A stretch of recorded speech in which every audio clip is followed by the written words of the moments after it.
So you recently released a book, In an Unspoken Voice, How the Body Releases Trauma and Restores Goodness. Could you briefly tell us a little bit about the book? I never quite know if I write a book or a book writes me.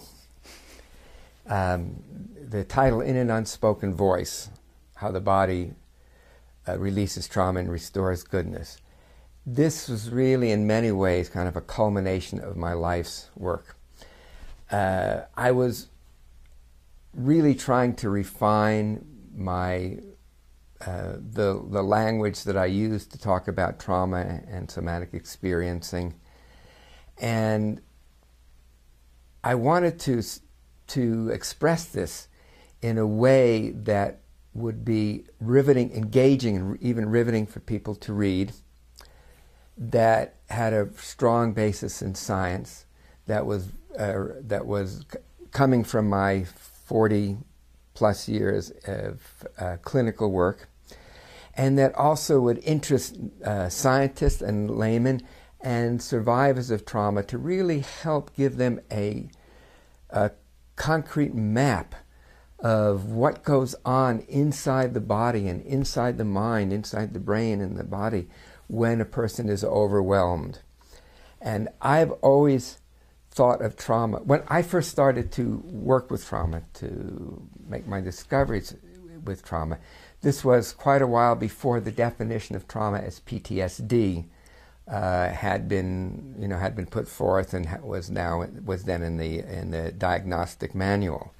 So I didn't know that trauma was a disorder, a disease that could not be cured, that it was an incurable disorder, and maybe manageable by medications. So I got a very different story. I got a very different perspective. And recently, working with some vets, they said, we don't call this PTSD. We call it PTSI, post-traumatic stress injury. And the idea is that trauma, primarily rather than being a disorder, is an injury.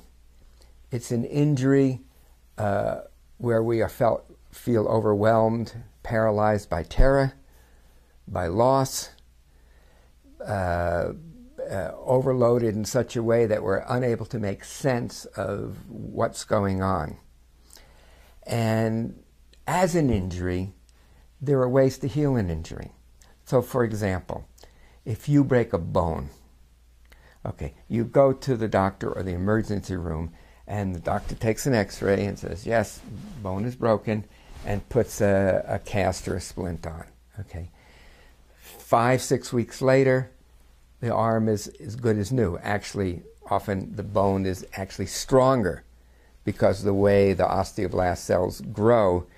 This actually causes a stronger bond of the area where the break was. Now, you can say to the doctor, you are such a great doctor. My arm was broken and now it's completely mended. But really, what did the doctor do? The doctor provided the support which engaged the body's own capacity to heal. And that's really more or less how I look at trauma, how I look at the injury of trauma.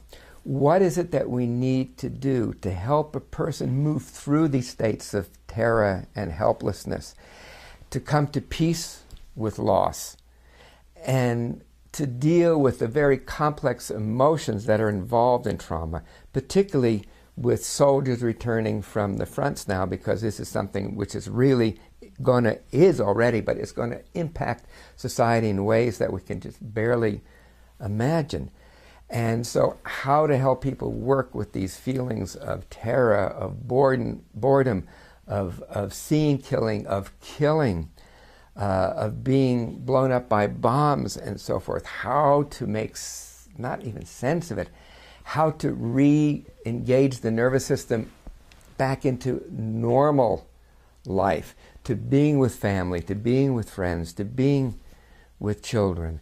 So really, for me, work with trauma is about seeing what the injury is and finding the solution that helps support the innate healing that all human beings exhibit to rebound, to become resilient again after these overwhelming events.